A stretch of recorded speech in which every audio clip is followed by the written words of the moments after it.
सुमारे 1200 गुंतवणूकदारांकडून तब्बल 1,200 कोटी रुपयांची गुंतवणूक घेऊन सागर कारिवडेकर नावाचा इसम फरार झाल्याची माहिती समोर आली आहे. मात्र गेल्या काही महिन्यांपासून परतावा देणे बंद करून तो संपर्क बाहेर गेला आहे. यामुळे गुंतवणूकदारांनी राणे कुटुंबियांना जाब विचारण्यास सुरुवात केली. दरम्यान काही गुंतवणूकदारांनी पोलिसात तक्रारी दाखल केल्या असून राणे यांनी सर्व कागदपत्रे तपासासाठी पोलिसांकडे सुपूर्द केली आहेत. गुंतवणूकदारांनी संयम ठेवून फरार कारिवडेकरचा शोध घेण्यासाठी सहकार्य करावे असे आवाहन राणे यांनी केले आहे. सध्या ज्या बातम्या येत आहेत त्या सगळ्या एकतर्फी आहेत आणि सागर सुबोध कारिवडेकर याच्या बाजूने सगळ्या बातम्या येत आहेत आणि प्रीती राणे, सचिन राणे, मला आणि माझ्या नवऱ्याला टार्गेट केलं जात आहे हे मी पूर्णपणे सांगू इच्छिते. कारण तुम्ही आमचं बॅकग्राऊंड बघा, आमचं प्रोफेशन बघा, गेली 25-30 वर्ष मागे जाऊन आमचा क्रिमिनल रेकॉर्ड चेक करा. 0 क्रिमिनल रेकॉर्ड आहे. आणि सागरचं पण या सगळ्या बॅकग्राऊंड चेक करा. आमचं प्रोफेशन नुसार आम्ही जे काही आहे कमवलेलं आहे ते सुद्धा बघा. आणि गेल्या 3 वर्षात सागरने जे काही केलेलं आहे ते सागरने सिद्ध करावं असं मला वाटतं की त्याने जो काही 15 कोटीचा बंगला बांधलाय त्याचं उत्पन्न कुठून आलं आणि लोन न घेता बांधलेला बंगला आहे. त्याने ज्या काही 8-10 गाड्या घेतलेल्या आहेत 3-3, 4-4 कोटीच्या, त्याचे EMI जे काही भरतोय तो, ते EMI चे पैसे कुठून आले हे त्याने सिद्ध करून दाखवावं. 7-8 बॉडीगार्ड घेऊन फिरतोय. आज त्याच्या बंगल्याच्या बाहेर सुद्धा बॉडीगार्ड आहेत. हा फरार असताना देखील तर या बॉडीगार्डचा पगार कुठून जातोय, आज जे काही झालेलं आहे, आज लोकांचे पैसे सगळे त्याच्या अकाउंटला अडकलेले आहेत आणि लोकांना आज हा दिशाभूल करून, काही इन्व्हेस्टर, काही गुंतवणूकदारांच्या मदतीने हा लोकांची दिशाभूल करतोय की सगळ्यांचे पैसे म्हणे मी राणेंना दिले. तर त्याने ते पुरावे सादर करावेत असं मला वाटतंय.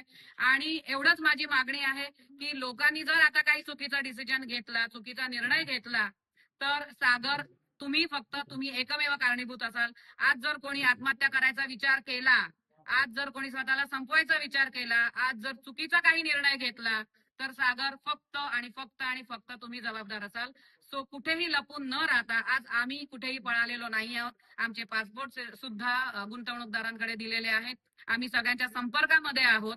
आमच्या स्वभावात किंवा रक्तातही नाहीये. जर तुम्ही सच्चे असाल, जर तुमची सत्याची बाजू असेल, तर असं 6-6 महिने लपून राहून, पळून राहून, बिळात लपून राहण्यापेक्षा समोर या आणि तुम्ही जे काही सांगायचंय तुम्हाला ते सिद्ध करून दाखवा. एवढंच माझं म्हणणं आहे. इन्व्हेस्टमेंट 1000च्या वर इन्व्हेस्टर आहेत आणि 150 CR वर हा आकडा आहे.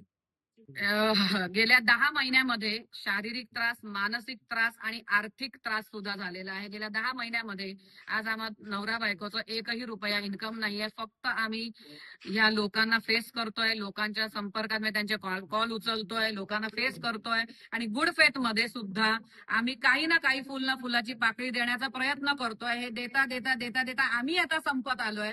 तरी सुद्धा हा सागर कारिवडेकर बिळातनं बाहेर आलेला नाहीये. जो म्हणत होता की मॅडम तुम्ही तुमचे पैसे पुढे करा, माझे आले का मी येतो. आता याच्या बॅकस्टेज कंपन्यांमध्ये पैसे आहेत अडकलेले. बँगलोरची कंपनी, अहमदाबादची आहे, गुजरातच्या कंपनीमध्ये पैसे अडकलेत.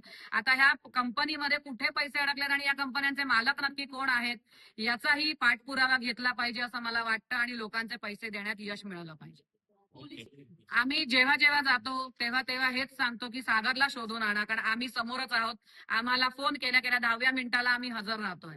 सो कुठेतरी आम्ही सागरला पकडून येण्यासाठी आम्ही हेही सांगितलं, आम्ही हवा तेवढा खर्च करू, आम्ही आमची गाडी घेऊन येतो आम्ही त्याला पकडण्यासाठी, किंवा तुम्हाला एका क्षणात जर सावंतवाडीला जायचं असेल आम्ही प्लेनचं तिकीट काढून देतो. आणखी काय मदत हवी असेल ती घ्या. रात्री 2-3 वाजता उठून बोलवलं तरी आम्ही येतोय त्याला पकडायला. तुम्हाला हवी ती आम्ही मदत करायला तयार आहोत तुमच्या इन्व्हेस्टिगेशन दरम्यान. पण फक्त सागर कारिवडेकरला समोर आणा आणि सत्य परिस्थिती जाणून घ्या की नक्की तो ट्रेडिंग कुठे करायचा, त्याचे पैसे त्याने कुठे गुंतवलेले आहेत आणि हे पैसे लोकांचे नक्की सेफ आहेत आणि ते कशा पद्धतीने तो देणार आहे. लोकांना काय आता तुम्ही या माध्यमातून आवाहन करणार आहात? सगळं तुमच्यावर आहे. गैरसमज निर्माण, लोकांचे गैरसमज खूप निर्माण झाले आहेत. लोकांचं काय झालंय, एक लोकांवर म्हणजे आमच्यावर लोकांची एक श्रद्धा आहे की बाबा सचिन राणे, प्रीती राणे कधी कोणाचा 1 रुपया घेऊ शकत नाहीत. ते चांगलेच आहेत आणि ते कोणाचं वाईट करू शकत नाही. पण आता या 10 महिन्यामध्ये असं झालंय की कुठे ना कुठे, कसं आहे सांगा, एवढा विश्वास ठेवूनही त्यांना कोणाला, काही लोकांना 1 रुपयाही मिळालेला नाहीये आतापर्यंत. सो त्यांना वाटणं साहजिक आहे, त्यांच्या जागी ते बरोबर आहेत की बाबा की आमचं असं नुकसान का केलं. आज आम्हीही कुठेतरी सागरवर अंधविश्वास ठेवला आणि फसलो आहोत. तर मला सांगणं हेच आहे की आम्ही सुद्धा एक त्याचे इन्व्हेस्टरच आहोत.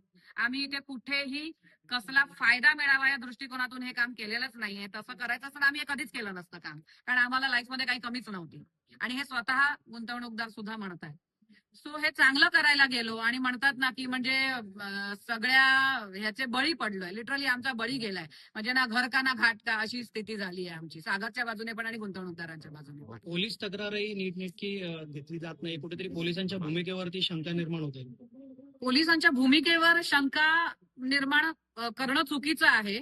त्यांनी फक्त लवकरात लवकर ऍक्शन घ्यावी आणि सागरला कुठून तरी उचलून आणावं एवढंच माझी इच्छा आहे.